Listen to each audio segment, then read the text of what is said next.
Market looks a little bit depressing, not just in the past week, but in the past month, down 25%. In the past year and a half, I expected that we do something different, that it's not going to be the exact same 4-year cycle where you sell in May and go away, and then after May-ish, it goes down even more in June, but it tends to do the same thing. What do we learn? If you have a 4-year cycle, it might be pretty clear. That's what we can say in hindsight. At the moment though, back then, if you remember like 6, 7, 8 months ago, institutions all buy Bitcoin, different states in America buy Bitcoin, the ETF for Bitcoin is out. Things go up. October 6, 7, 8 happens, goes down. Why? I think it was like the 461-day high or something, and based on statistics, it goes down after. Yikes, well, happens. Now the question is, just like last week, should I sell? And then it goes down, do you think in hindsight, yeah, I should. But you never know. Because the thing is, at this stage, everybody shorts the market. When everybody shorts the market, at some point, this thing happens where they long the market, then it goes back up. That would be an issue. Because then everybody who shorts the market and who sells now gets fucked. Will that happen? We don't know. But short squeezes exist for a reason. Here's something to think about. Whether it's for this, for altcoins, for anything else. Does this have a use case? If so, it will survive the long term. Because then, we're not at the stage of everything being down. We're at the accumulation stage right here before it goes back up. We're at the accumulation stage and then it goes back up. And then we're going to enter the accumulation stage from now until pretty much the end of next year. And then it goes back up. If you hold it long term regardless and you don't want to sell it, then the only question is, how do you increase your income? Because I think for most of us, if not all of us, the market doesn't matter. It's all about how much money you make to put into the market. Because if we speak in Bitcoin terms, if you earn 0.05 per month, $3,000 at the time, and this goes to 150,000, then you only earn 0.02 Bitcoin per month. But if you could increase your earnings by 2x, you would also have way more Bitcoin. So you might think, I should have sold and now I should have bought, or wait a little and then I should have bought again. Great, that's an additional play. But the biggest difference is going to be in you adjusting your lifestyle, decreasing cost, increasing your earnings, and then putting more into the market. Because the guys that end up winning are the ones who are the most resilient over time. So if they bought at 67,000 4.5 years ago, or they bought it at 17,000 in 2022, or they bought it at any stage in between, they don't care. Because they generate way too much income, as if so the investments don't matter too much. So we kind of got to shift our mindset. Question again is, what do you do? If you expect it to go down to 50 or even 40,000, you could sell it now. Then you might get a better entry with like 30% additional reserves. Or you do absolutely nothing, because you never know when it turns around. You might long the market, or, which for me, again, tends to be the best possible thing, you DCA into the market and do nothing. I kind of hate it that I did a round trip, right, from here to here and we didn't sell. But it seemed like there would be a super cycle. Was there a super cycle? Apparently not. Was there an alt season? No. Was the NFT that I bought from Neo Tokyo, from Alex Becker, worth the amount of money I spent? Also no. But that's the case in hindsight. If this would have been differently, maybe Neo Tokyo would have been the biggest thing around, crypto gaming would be huge, you never know what gets released, and some crypto coins would be at a way higher valuation than they are right now, then you, in hindsight, would have said, oh, I wish I would have kept it. Results-oriented thinking is dangerous. Because if you only base your thinking on the result you get after, and you base it on the result and then think back, oh, this was right or wrong, you won't make it far. Because hindsight is 20/20. If you could bet on roulette, and you either bet that it hits black or red, almost a 50-50, or you bet on exactly number 17. The one single time it hits number 17, you will say, I wish I would have bet on 17. But in pretty much every single case ever, that's a dumb decision. Same mindset, same metaphor for this. Sure, it went down.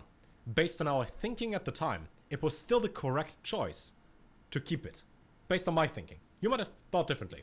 If you thought I should have sold it because you really wanted to sell it and then you didn't, or your target was 129,000 when you tried to sell it and we didn't reach that, unlucky. My thought process is I want as much of this as I can get. So when I'm mid-30s, in like 10 years or so, I want to be happy. And if I have like an extra 1 Bitcoin or not, if I don't have any expenses currently, it doesn't matter. And sure, you can say, but I want to own my own apartment. I want to have a nice car. Well, what if you instead spend some time in your mind and then you get rid of the desire to have it, so you save all the headache and the money and the effort and the time, and you realize you don't need that? Isn't there this saying that everybody should be rich and famous, so they realize they don't want that? All you want is like a different emotional stage.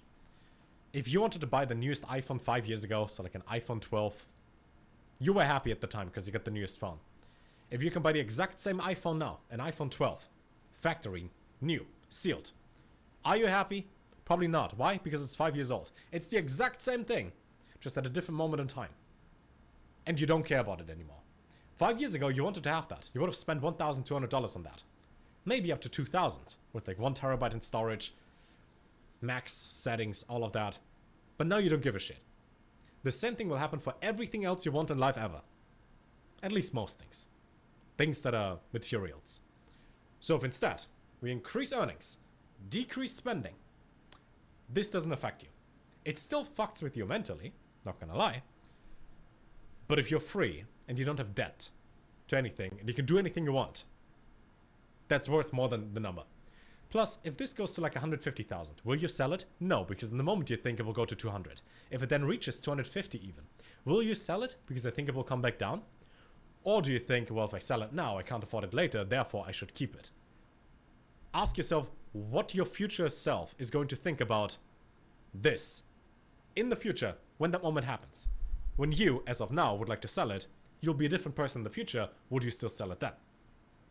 I know if this goes to 150,000, let's say next year for whatever reason, I will keep it because I think it's going to go higher.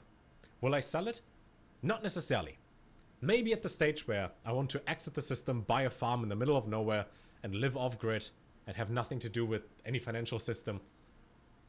Maybe. So I can afford that. As of now, no. So the price shouldn't matter. Sure, you could have had more if you sold and then rebought it now. You could have had twice as much. Well, you don't.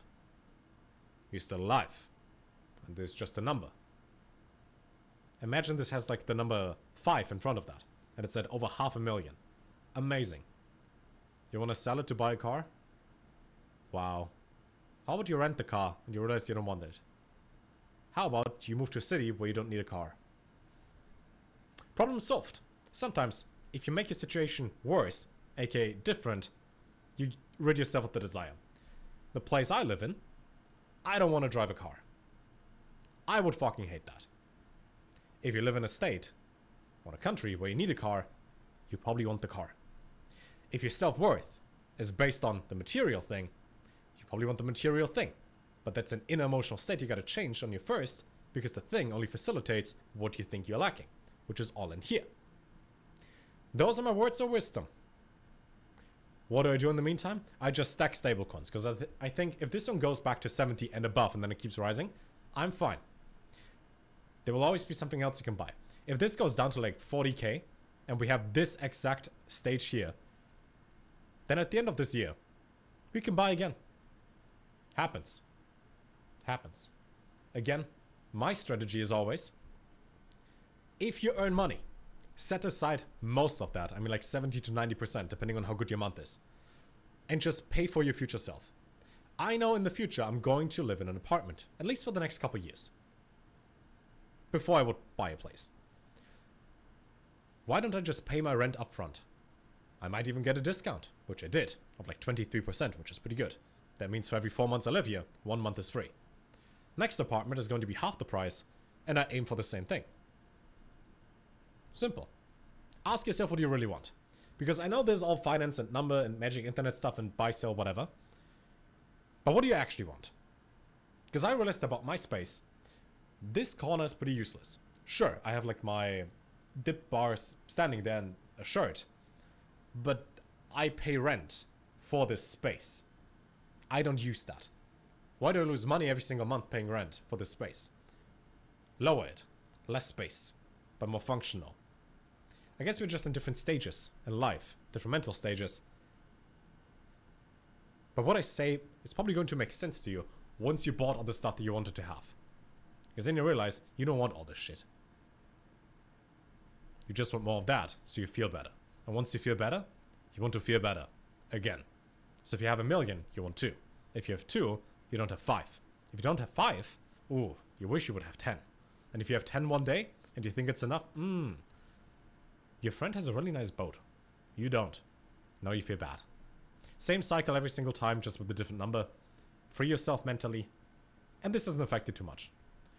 I will DCA more into the market, but I think I'll only do it once a month with like 30% of what I earn. Rest I keep in stables. That's the playbook for now. Let's see how it goes. Until then, take care.